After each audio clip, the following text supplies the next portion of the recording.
Baik, kita mulai saja. Yang pertama ini saya buka dengan quotes dari Thomas Alva Edison.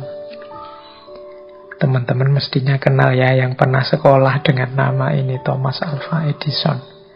Katanya Thomas Alva Edison, 5% of the people think, 10% of the people think they think, and the other 85% would rather die than think. Ini Thomas Alva Edison sedang menyindir kita. Katanya Thomas Alva Edison, hanya 5% masyarakat, mungkin ya hanya 5% manusia yang benar-benar berpikir. Dan ada 10% yang merasa sudah berpikir.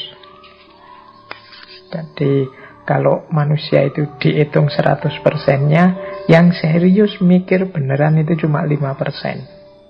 Yang 10% itu merasa dia sudah berpikir, padahal sebenarnya ya belum. Tapi dia merasa sudah. Jadi seolah-olah sudah berpikir, padahal belum. Mungkin karena belum ngerti caranya berpikir yang benar, atau tidak ngerti bedanya sudah berpikir apa belum. Ini malam hari ini akan kita bahas. Dan yang 85% would rather die than think. Lebih memilih mati daripada berpikir.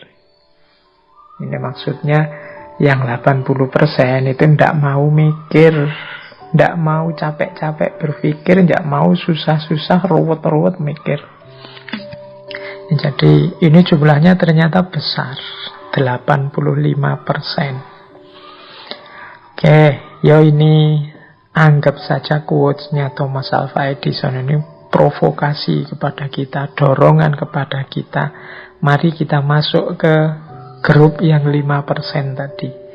Hidup dengan landasan pikiran, akal budi, berpikir yang benar.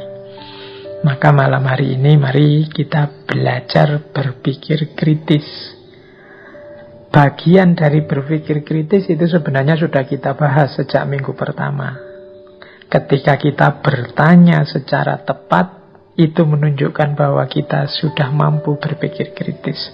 Kita bisa berdebat secara baik dan berdialog secara produktif. Itu juga bagian dari kemampuan berpikir kritis. Nah, malam hari ini kita masuk ke tema utamanya, yaitu berpikir kritis itu sendiri. Kita mulai sekarang materi pertama kita tentang berpikir kritis. Mengapa kita perlu berpikir kritis? Nah, ini ada, kalau ini jawaban-jawaban yang sifatnya analisis. Kira-kira apa sih yang membuat kita butuh berpikir kritis itu? Apakah tidak bisa berpikir kritis itu otomatis saja? Kita mikir biasa saja kayak orang-orang lain. Toh semua orang juga berpikir. Apa ada orang yang tidak berpikir hidup di muka bumi ini? Semuanya juga berpikir. Kalau tidak berpikir, dia tidak bisa hidup selayaknya seorang manusia. Tapi kalau kita renungi, ternyata berpikir itu sesuatu yang sifatnya kompleks, tidak sesederhana yang kita bayangkan. Ya, secara otomatis kita bisa berpikir, tapi nanti ada banyak problem, banyak masalah yang memerlukan perenungan lebih dalam. Tidak bisa dijawab dengan berpikir sambil lalu otomatis saja. Perlu tahapan-tahapan, perlu proses-proses. Itu makanya para ulama juga banyak yang menyarankan kita belajar ilmu alat. Di antara ilmu alat itu ya ilmu mantek, ilmu cara untuk berpikir. Saya kalau di kelas kadang-kadang memberi contoh, kalau kita tidak belajar logika, penyimpulan kita bisa salah loh. Dari logika yang sangat sederhana saja. Misalnya kita kan sering memberi contoh bahwa semua manusia mati. Saya manusia, maka nanti saya mati. Ini simple. Cara berpikir seperti ini kan nanti kita sebut silogisme. Ini contoh paling sederhana. Tapi misalnya contohnya saya ganti, ini kesimpulannya bisa membingungkan. Misalnya semua bapak adalah laki-laki. Saya laki-laki.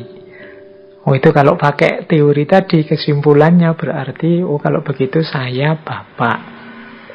Ini loh, itu kalau tadi kok rasanya benar, tapi kalau yang ini kok rasanya ganjil ya. Semua bapak laki-laki. Saya memang laki-laki, tapi kan tidak mesti saya bapak. Salahnya di mana ya? Ini ada kaidah logika yang dilanggar. Jadi ngertinya dari mana yo? Teman-teman belajar lagi tentang logika. Ini salah satu sebenarnya ilustrasi bahwa lo berpikir itu juga harus ngerti caranya, ngerti jalannya. Oke, itulah antara lain gunanya berpikir kritis. Nah, di situ saya tulis ada beberapa alasan kalau mau dicari mengapa kita butuh berpikir kritis. Yang pertama, berpikir itu sifatnya eksistensial. Keberadaan kita sebagai manusia itu di antara kunci pencirinya dengan semua makhluk hidup yang lain adalah kemampuan berpikir. Para filosof zaman dulu mendefinisikan manusia itu sebagai binatang yang berpikir. Nah, ini berarti penciri utamanya manusia itu berpikir. Sehingga kalau manusia kehilangan kemampuan berpikirnya, dia berada dalam bahaya. Mungkin dia jatuh ke ranah kebinatangan sehingga hidupnya tidak tertib, tidak tertata, isinya hasrat, ambisi, tidak cerdas, sering jatuh dalam kekeliruan, kesalahan, atau juga jatuh ke ranah asfala safilin, kalau bahasanya Al-Quran bahkan lebih rendah dari binatang. Nah, ini jawaban eksistensial yang pertama. Manusia itu ya secara eksistensial memang butuh berpikir. Yang kedua, selain bahwa hakikat mekanisme kediriannya adalah berpikir, manusia juga punya fitrah kebenaran. Fitrah kebenaran itu manusia itu kediriannya berkait erat dengan adanya kebenaran. Manusia itu gelisah kalau keliru. Manusia itu gelisah kalau salah. Kita kan kadang-kadang jelas-jelas salah, tidak mau disebut salah. Karena memang manusia itu selalu ingin ada di ranah yang benar. Nah, ini fitrah. Berarti apa? Yang bisa membawa kita kepada kebenaran itu nilainya penting bagi manusia. Termasuk akal budi dan berpikir. Jadi manusia itu secara fitrah ingin berada dalam kebenaran, sementara dia tidak selalu ada di sana, kadang-kadang juga khilaf dan salah. Maka manusia pastinya membutuhkan kendaraan untuk sampai pada kebenaran. Antara lain kemampuan berpikir kritis. Yang ketiga, secara pragmatis manusia itu membutuhkan berpikir untuk hampir semua wilayah kehidupannya. Berpikir adalah universal need, kebutuhan kita yang universal di bidang apapun. Saya pernah ditanya, Pak, kalau belajar filsafat itu nanti kerjanya di mana? Itu zaman itu saya masih bingung jawabnya gimana kan, kalau nyari lowongan pekerjaan di koran-koran itu kan tidak pernah ketemu dicari seorang filosof. Apa teman-teman nyari, coba dibuka webnya lowongan kerja itu, jarang kan ditemu, atau jangan-jangan malah tidak ada dicari seorang filosof. Kalau dilihat ininya itu mungkin para sarjana dan mahasiswa filsafat bisa pesimis. Tapi jangan lupa, hakikatnya filsafat itu adalah berpikir yang benar. Dan berpikir ini kualifikasi kompetensi yang dibutuhkan oleh semua bidang pekerjaan, bahkan semua bidang kehidupan manusia. Tidak ada satu bidang pun yang tidak butuh kemampuan berpikir yang benar. Maka kalau ada yang tanya, kalau yang tanya saya sekarang, Pak, sarjana filsafat itu pekerjaannya apa? Ya, jawaban saya mestinya ya dia bisa bekerja di bidang apa saja. Karena kemampuannya kemampuan yang paling dasar, yaitu kemampuan berpikir yang benar. Dan semua bidang pekerjaan ya membutuhkan kemampuan berpikir yang benar.